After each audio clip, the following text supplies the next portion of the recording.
வ.உ.சி.யினுடைய மிக பெரும் சாதனை என்பது இந்த கப்பல் கப்பல்.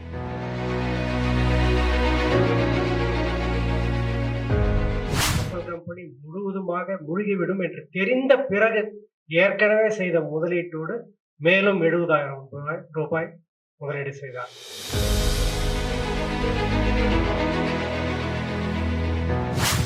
There is a Tamil saying, யானே வரும் பின்னே மணி ஓசை வரும் முன்னே.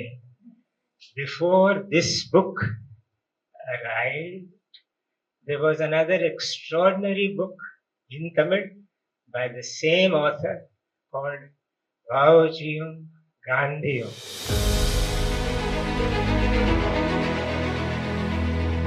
இந்த வீடியோவை உங்களுக்கு வழங்குபவர்கள் Paces Pay, secure digital payments with multiple features and great success rate.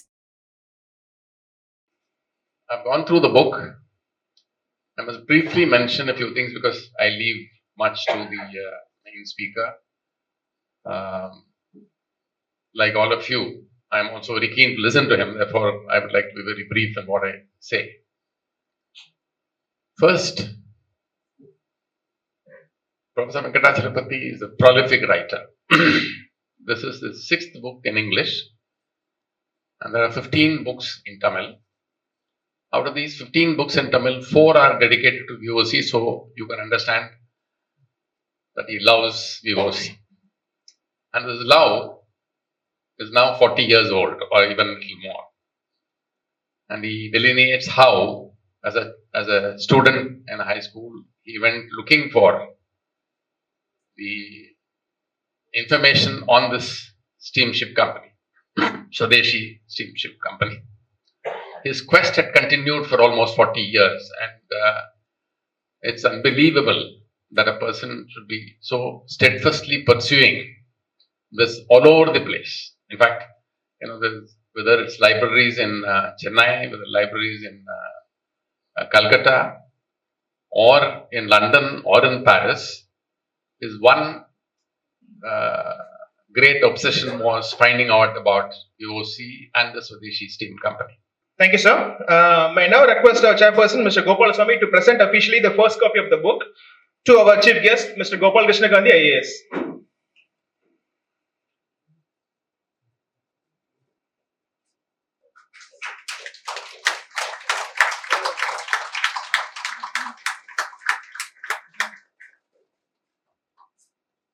Let there be no doubt about one thing, that the delay in the start of today's proceedings is because of me and nobody or nothing else.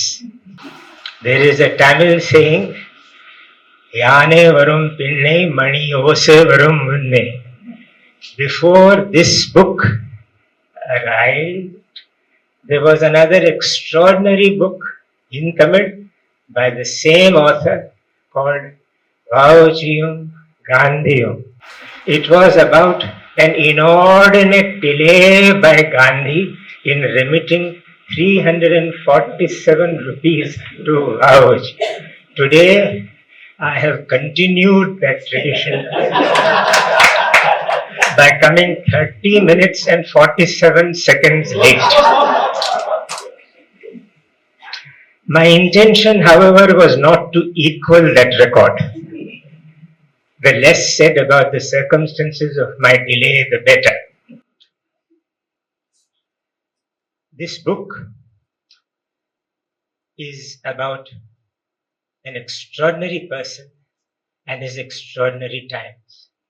It is true that Vavujji is not known as well as he should be. It is not his loss. It is the loss of his country.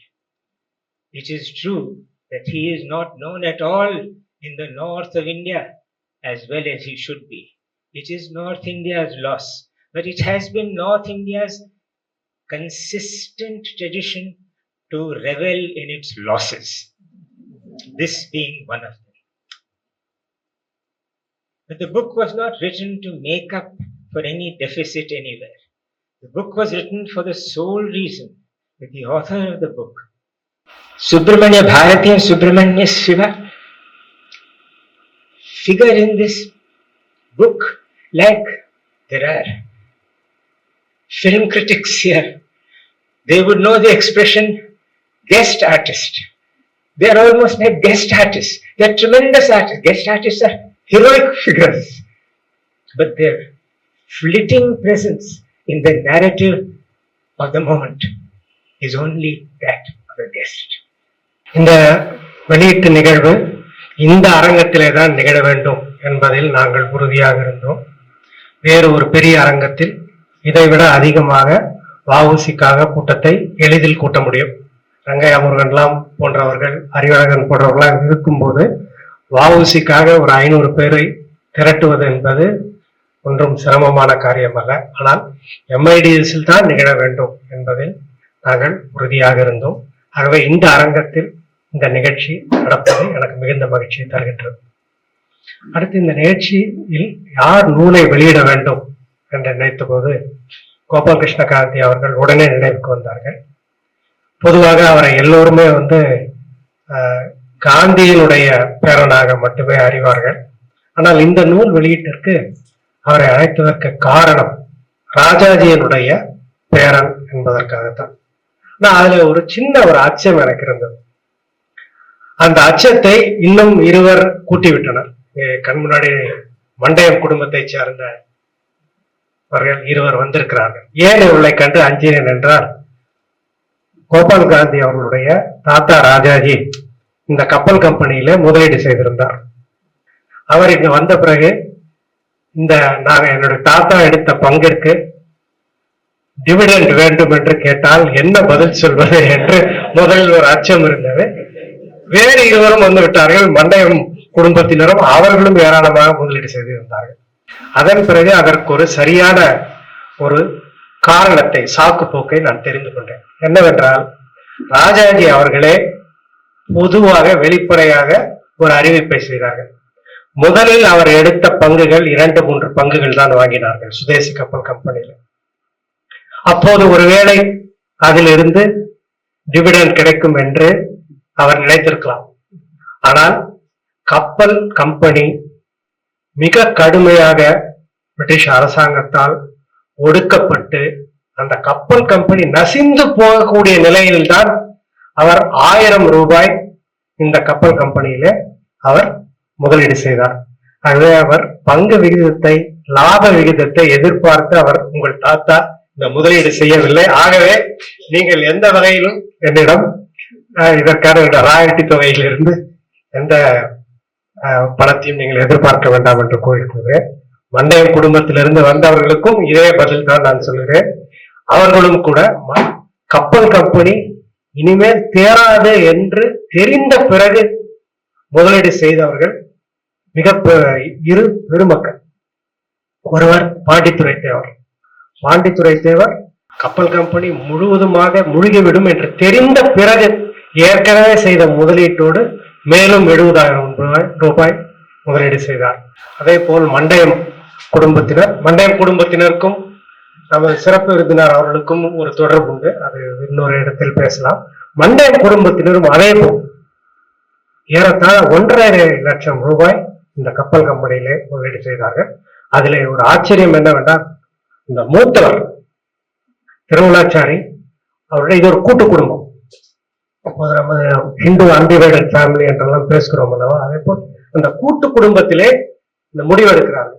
இப்படி நாங்கள் முதலீடு செய்ய போகிறோம், நீங்கள் எல்லாம் என்ன சொல்கிறீர்கள் என்று கேட்டபோது சகோதரர்கள், ஓரப்பிடிகள், அவருடைய குழந்தைகள் அனைவருமே ஒன்றாக முடிவெடுக்கிறார்கள்.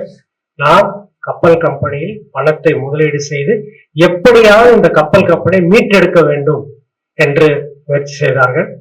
அவர்கள் அனைவருமே போட்ட பணத்தை முழுவதுமாக இழந்தார்கள். ரூபாய்க்கு காலனா கூட கிடைத்ததாக தெரியவில்லை. இது ஒரு செய்தி. இந்த நூல் ஏன் எழுதப்பட்டது என்று சொல்லும்போது, வஉசியினுடைய மிக பெரும் சாதனை என்பது இந்த கப்பல் கம்பெனி. புரோடி என்பவர் தயாரித்த dictionary of shipping and shipping terms என்ற ஒரு புத்தகம் கிடைச்சது. அதுலதான் கிளாசிபிகேஷன் சொசைட்டி அப்படின்னா என்னன்றது தெரிஞ்சது. லாயர்ஸ் ஷிப்பிங் சொசைட்டியினுடைய அந்த ஷிப்பிங் ரெஜிஸ்டர் தான் உலகத்தினுடைய முதல் registry of shipping classification society. இப்ப அந்த ரெக்கார்ட்ஸ் எடுத்தோம். அப்ப எடுத்த போதுதான் இன்னொரு கிளாசிபிகேஷன் சொசைட்டி இருக்கு, பியூரோ வெரிட்டாஸ் என்ற இன்னொரு ஷிப்பிங் கிளாசிபிகேஷன் சொசைட்டி இருக்குது. அது எங்க இருக்குன்னா அது பாரிஸ்ல இருக்குன்னு சொல்லுவாங்க. அப்புறம் 2 ஆண்டுகள் கழித்து பாரிஸ் சென்று அங்கு போய் அதை பார்த்து இப்படித்தான் தகவல்களை சேகரித்தது. ஒவ்வொரு கட்டத்திலும் துண்டு துண்டாகத்தான் தகவல் கிடைத்தது. மிக பெரும் இந்த ஆஷ் கொலைக்காக நான் மிக மிக வருந்துகிறேன். அதற்கு என்ன காரணம் என்னவென்றால், இத்தனைக்கும் அவர் தான் கப்பல் கம்பெனிய ஒழிச்சு கட்டினவர். ஆனா அவர் இறந்ததுக்காக, அவர் கொலை செய்யப்பட்டதற்காக ஏன் நான் வருந்துகிறேன் என்றால், ஆஷ் கொலை செய்யப்பட்டதனால் வஉசியுடைய நண்பர்கள் அனைவரும், அவரோடு தொடர்பு கொண்டிருந்த அனைவரும் தம்மிடம் இருந்த ஆவணங்களை எல்லாம் அழித்துவிட்டார்கள். எல்லாருக்கும் பயம், அச்சம், சிக்கி விடுவோமோ என்று. ஏன்னா வஉசியை பலர் வஉசியினுடைய சொந்த ஊரிலே சந்தித்தார்கள் என்பது கூட ஒரு குற்றமாக கருதப்பட்டது. சங்கர நாயரனுடைய 3 அந்த தீர்ப்பு, ஆஷ் கொலை வழக்கினுடைய தீர்ப்பை 3 எழுதினார்கள்.